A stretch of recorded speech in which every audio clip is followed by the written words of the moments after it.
ବହୁଦିନ ତଳର କଥାଟିଏ। ଗୋଟିଏ ନଦୀ କୂଳରେ ବରଗଛଟିଏ ଥାଏ। ସେଇ ବରଗଛରେ ବଣି, କଜଳପାତି, ବଗବଗୁଲି ସବୁ ରହୁଥାନ୍ତି।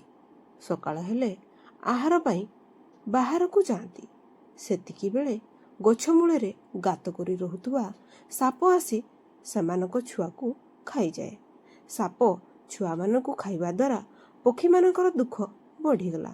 ପକ୍ଷୀମାନେ ସାପର ବା କ'ଣ କରିପାରିବେ? ଶେଷରେ ଗୋଟିଏ ବୁଢ଼ା ବଣି କହିଲା, ଚାଲ ଗୋଟିଏ ଉପାୟ କରିବା, ଯେପରି ସାପକୁ ଏଠାରୁ ତଡ଼ି ପାରିବା। ଏହା କିପରି ହେବ? ସମସ୍ତ ପକ୍ଷୀ କହିଲେ। ବୁଢ଼ା ବଣିଟି କହିଲା, ଏ ଗଛରେ ଗୋଟିଏ ବୁଢ଼ା ବଗୁଲିଟିଏ ରହୁଛି, ତାକୁ କହିବା। କାରଣ ବଗୁଲିର ବନ୍ଧୁ ହେଉଛି ନେଉଳ ଭାଇ। ସେ ପାଖ କିଆବୁଦା ମୂଳରେ ରହୁଛି।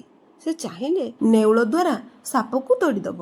ସବୁ ପକ୍ଷୀମାନେ ଯାଇ ବୁଢ଼ା ବଗୁଲିକୁ ସବୁ କଥା କହିଲେ। ବଗୁଲି ଖୁସି ହୋଇ କହିଲା, ଏଇ ଗୋଟିଏ କଥା। ଆମେ ସମସ୍ତେ ଗଛରେ ଗୋଟିଏ ପରିବାର ପରି ରହୁଛେ। ବିପଦରେ ତୁମକୁ ସାହାଯ୍ୟ କରିବା ମୋର। ତା ପରଦିନ ବୁଢ଼ୀ ବଗୁଲି ଯାଇ ନେଉଳ ଭାଇକୁ ସବୁ କଥା ବୁଝାଇ କହିଲା। ନେଉଳ ମଧ୍ୟ ଖୁସି ହୋଇ କହିଲା, ବିପଦ ବେଳେ ବନ୍ଧୁକୁ ସାହାଯ୍ୟ କରିବା ପ୍ରକୃତ ବନ୍ଧୁର କର୍ତ୍ତବ୍ୟ। ମୁଁ କାଲି ସକାଳୁ ମୋ ପିଲା ଛୁଆମାନଙ୍କୁ ନେଇ ବରଗଛ ମୂଳକୁ ଯିବି। ସେଠାରେ ଗାତଟିଏ କରି ରହିବି। ବନ୍ଧୁ ପାଖରେ ଏ ବନ୍ଧୁ ରହିବ। ଏ ତ ଆନନ୍ଦର କଥା। ଦେଖିବା ଏଥର ସାପ କ'ଣ କରିବ। ତା ପରଦିନ ନେଉଳ ଯାଇ ପିଲାଛୁଆ ଧରି ବରଗଛ ମୂଳରେ ଆସି ହାଜର।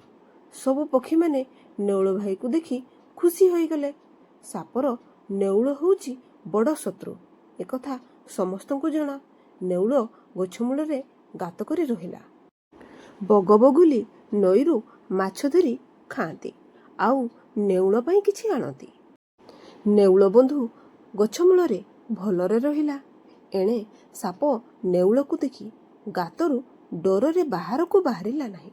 ଦିନେ ରାତିରେ ସାପ ଲୁଚି ଲୁଚି ବରଗଛ ମୂଳରୁ ବହୁ ଦୂରକୁ ପଳାଇଲା।